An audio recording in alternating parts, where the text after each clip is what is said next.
Pagbati mula sa Philadelphia Assembly ng Ophir. Sa mga hindi nag-aalam na Ophiran sila, kailangan po nating balikan sa pinakaumpisa simula ng likhain ng tao. Dito sa video na ito, tara po at ating balikan ang tunay na pangyayari sa kasaysayan ng tao simula kay Lolo Adama. Atin pong unawain ang mga salaysay ng mensahero ng silangan upang bigyang linaw kung bakit nagkaroon ng paglalaban-laban ng sibilisasyon, bawat bansa o kaharian. Mula noon hanggang sa kasalukuyan at sa darating pang panahon o hinaharap. Ako po si Brother Archie ng Bukod Tanging Kawan ng Bulacan. Nawa ay buksan ng alayam ang pintuan ng inyong diwa sa creation video series na ito. Nahatid ni Oichi, mensahero ng silangan. Be blessed. Shalom.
Masayang balita mga Ophirians, sa pagpapatuloy ng Commandment Series, tatalakayin natin ngayon ang First Commandment at paanong related ito sa Covenant at ang Parable of the Grafted Olive Tree.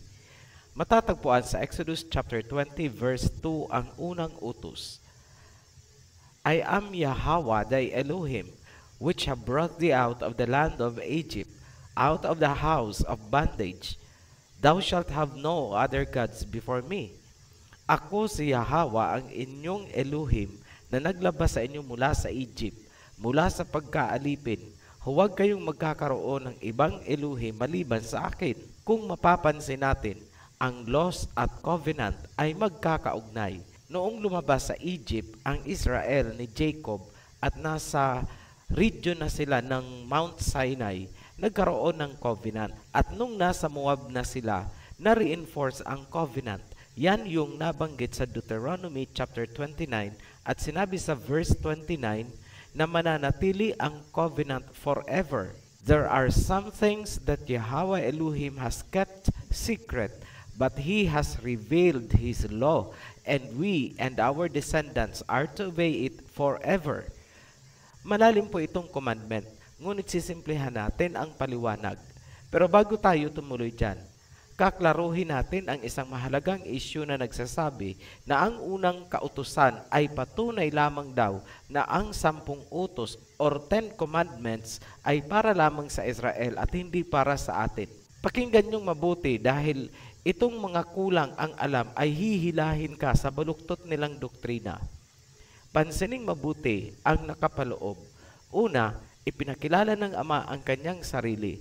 Siya daw ang naglabas ng Israel ni Jacob mula sa pagkaalipin sa Egypt kasabay ng utos na huwag magkakaroon ng ibang Elohim. Sa mga nagpupumilit na ang mga utos at covenant ay para sa Israel lamang, matanong ko kayo, bakit nyo ginagamit ang Biblia?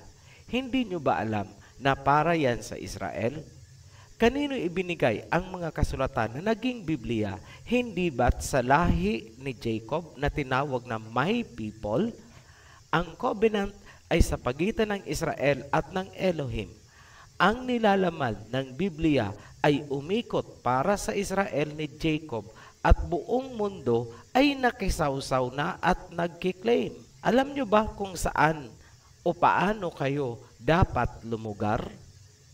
The mere fact na nakikigamit lang ng Biblia ang lahat, hindi nyo pwedeng chap-chapin yan at pipiliin lang kung ano ang convenient sa inyo at rarason kayo na para lang sa Israelita ang law at ang grace ay para sa inyo. Yan po ay isang kamangmangang doktrina. Sasabihin nyo na pag law para sa Israelites lang yan at pag grace ay para sa inyo. Ganun po ba? Ngayon, ano ang nagbigay sa ibang lahi ng privilege para makatikim din ng biyaya na ipinangako sa mga Israel ni Jacob? Kailangan mong maunawaan ang parable of the grafted olive tree. Ito ang nagbigay daan para magkaroon ng privilege ang mga hindi Israelites. Maituturing natin ito bilang precursor ng foreign policy ng Kingdom of Israel ni Jacob. Matatagpuan sa Romans chapter 11 verses 11 hanggang 24. Medyo mahaba po ito pero kailangang aralin para maunawaan ang first of the 10 commandments. Sa verse 11, again I ask, did they stumble so as to fall beyond recovery? Not at all. Rather, because of their transgression, salvation has come to the Gentiles to make Israel envious. Muli kong tinanong, nabuwal ba sila ng tuluyan at hindi na makaka-recover? Ang sagot ay hindi. Ngunit dahil sa kanilang mga paglabag, ipinarating sa mga Gentiles ang kaligtasan upang inggitin ang Israel. To make Israel envious. Lumalabas na kaya nagkaroon ng kaligtasan ang mga Gentiles ay dahil sa pagkakadapa ng Israel ni Jacob. Ngunit sinabi na muling babangon ang Israel ni Jacob at magiging matuwid. In short, babalik sila sa covenant sa pamamagitan ng pagsunod sa mga kautusan sa kanila. Sa verse 13, I am talking to you Gentiles, inasmuch as I am the apostle of the Gentiles, I take pride in my ministry, in the hope that I may somehow arouse my own people to envy and save some of them. Sa Tagalog, ang salita kong ito ay para sa inyong mga hintil sa pagbabakasakali na kahit papano ay mapukaw ko ang sarili kong tao. Tinutukoy po ang Israel ni Jacob at mainggit para maisalba ko pa ang karamihan sa kanila.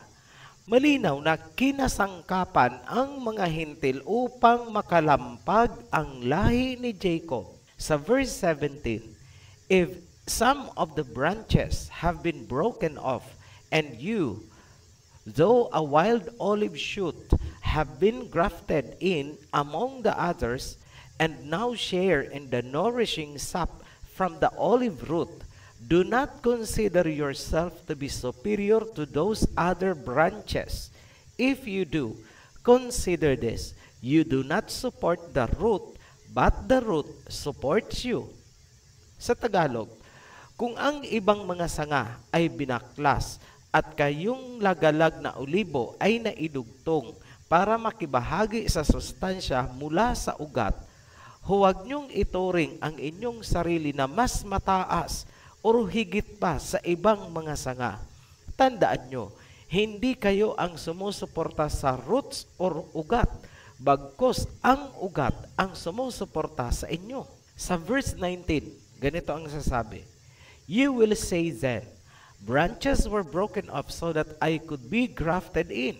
Granted, but they were broken off because of unbelief, and you stand by faith.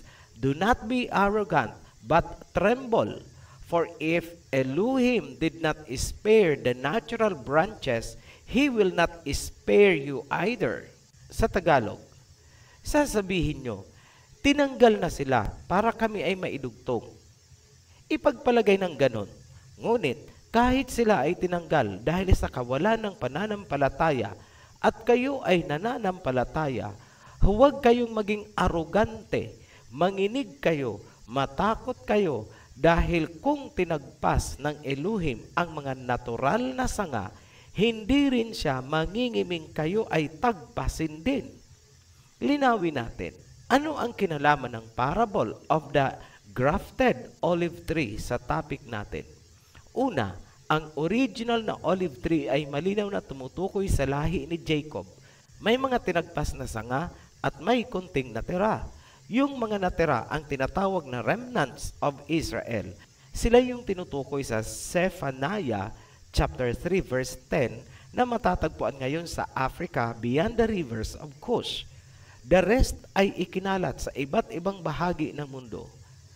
Kung ang dahilan kaya tinagpas ang mga natural na sanga ay dahil sa transgression o pagsuway sa mga kautusan, ibig sabihin, walang puwang para sa mga ayaw ng kautusan kasi ang maghuhugpong ay ang laws and covenants. Goodbye mga lawless people. Sa pinagtagpasan ng mga natural na sanga, idinugtong tayong mga hindi Israelites, ngunit nananampalataya din at nagpapasakop sa mga kalooban ng Ama. Romans chapter 11 verse 26. And in this way, all Israel will be saved, as it is written, the deliverer will come from Zion. He will turn godlessness away from Jacob. Sa ganitong paraan, maililigtas ang lahat ng Israel dahil nasusulat, ang tagapagligtas ay manggagaling sa Zion.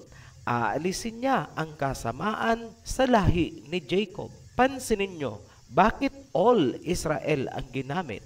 Bakit sinabing lahat ng Israel? Ibig bang sabihin, dumami ang Israel ni Jacob? Yes, dumami ang Israel ni Jacob dahil sa iba't ibang lahi na grafted. Paano magiging bahagi ng Israel ni Jacob para mapasama sa plan of salvation ng Israel? Simple lang, sumunod ka sa mga kautusan ng Ama. Dahil kung hindi nangimi ang Ama na tagpasin ang original branches, ikaw pa kaya na idinugtong lang? Ngayon, talakayin natin ang unang commandment. I am Yahweh thy Elohim, which have brought thee out of the land of Egypt, out of the house of bondage. Thou shalt have no other Elohim before me. Ipinakilala ng Ama ang sarili, at huwag daw magkakaroon ng ibang gods. Kailangan mong mamili kung sa Kanya ka, talikuran mo ang iba. Hindi pwede ang doble kara. Ito ang nakapaloob sa unang utos. Una, kilalanin mo kung sino siya at ano ang kanyang kapangyarihan. Pangalawa, pagpapasakop at pananampalataya sa Kanya. Pangatlo, katapatan. Siya lang, walang iba. Hindi pwede ang doble kara at balimbing. Ngayon, bakit may mga taong hindi kilala kahit man lang sa pangalan ang ating Ama? Simple lang, kasi sinipa nila ang kautusan na dapat sana ay gagabay sa kanila. Malinaw sa first and second commandment na partikular ang Ama sa kanyang pangalan. Yun ang magtutulak sa followers na siyasatin sana ang katotohanan kung ano ba talaga ang pangalan ng may likha. Ngunit, dahil sa pagtalikod sa kautusan, naligaw ang karamihan, kaya ang kanilang tinatawag na pangalan ay hango sa Diyos-Diyosan at tradisyon ng mga Greeks at Romans. Klarado. Ngayon, unang utos ay direktang nauugnay sa covenant ng Ama sa Israel ni Jacob. Kailangan nating sumunod sa utos dahil ginusto nating maging bahagi ng plan of salvation bilang grafted olive tree ayon sa Romans chapter 11 verse 11 hanggang 24. Ang mga grafted wild olive tree na kagaya natin ay nasasakop sa New Covenant na matatagpuan sa Jeremiah 31 hanggang 34. The days are coming, declares Yahweh, when I will make a new covenant with the people of Israel and with the people of Judah. It will not be like the covenant I made with their ancestors when I took them by the hand to lead them out of Egypt because they broke my covenant. This is the covenant I will make with the people of Israel after that time, declares Yahweh. I will put my law in their minds and write it on their hearts. I will be their Elohim and they will be my people. Ang sinabi ng Ama, dahil daw hindi nakasunod ang Israel ni Jacob sa covenant, gagawa siya ng panibago. Hindi kagaya ng covenant noong lumabas sila sa Egypt. At ano ang nagbago sa new covenant? Wala. Walang nagbago, kundi ang pinagsulatan lamang. Kung noon ang kautusan ay nakasulat sa tapyas na bato, ngayon hindi na. Isusulat niya daw ang law or kautusan sa isip at puso ng tao. Yun ang nagbago sa covenant. It holds true dahil sinabi din ng Messiah na ang kanyang law ay hindi mawawala pumano man ang langit at mundo. Sa mga ayaw magpailalim sa kautusan, dahil yun daw ay para lamang sa Israel ni Jacob, malinaw na hanggang claim na lang kayo. At dahil ayaw niyong magpasakop sa laws and covenant, hindi rin kayo kabilang sa grafted olive tree. Hindi rin kayo makakalapit sa Messiah para sa pardon or grace dahil ang grace ay para sa mga nagpasakop sa mga kautusan. Ang maghahatid ng mga believers sa Messiah upang tumanggap ng pardon o grace ay ang laws and covenants. Paano kayong sumisipa sa laws and covenants? Sabi ng mga millennials, nga. Pasensya na sa language namin. Huwag kayong mag-expect na ang magsasalita ay parang pastor na malaanghel ang tono ng pananalita. Matamis. Sa OHC po, maasim. Hindi naman kasi kami nag-aral sa seminaryo, kaya hindi namin alam ang banal-banalan na stage performance. Yung nilalaman na lang po ang tingnan ninyo. Huwag na yung style of delivery namin. Sa susunod na video, tatalakayin natin ang second commandment. Muli po kami nagpapasalamat sa mga patuloy na sumusuporta sa Ophirian Consciousness. Para sa mga new subscribers, welcome to the Heritage. Shalom. Salamat po sa inyong panonood. Kung meron po kayong mga katanungan, paki-click lang po ang link sa ibaba at paki-like and share na rin po. Pagpalang araw po. Be blessed. Shalom. Yada.